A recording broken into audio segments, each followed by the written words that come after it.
This is the fifth section in the Introduction to Student Learning Outcomes. It is also the final section. This section is called elective rating. The general description is that it classifies percentages of students who are meeting the performance indicator targets into 4 levels: failing, needs improvement, proficient, and distinguished.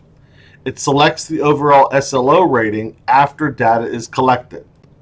So in effect, there's 2 sections to Section 5. 5A is levels and 5B is rating.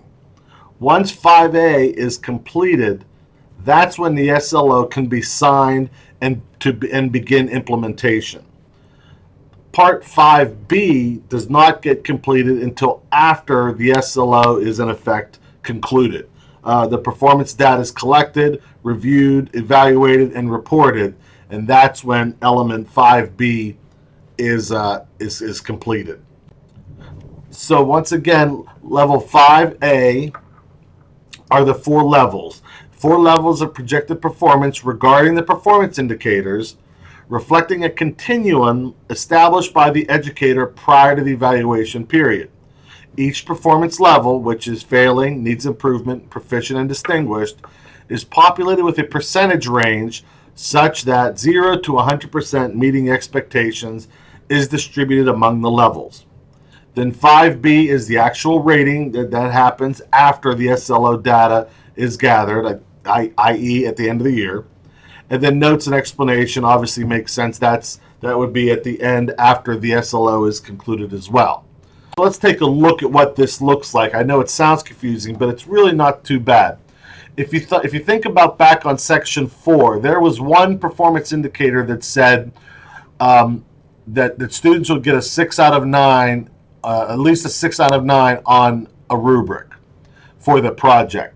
So what this section does then is it says, this is considered a distinguished SLO, or the experience itself was distinguished if 95 to 100% of the students achieve that performance indicator, or if 95 to 100% of my students get 6 out of 9 at least on that rubric, then that's considered distinguished.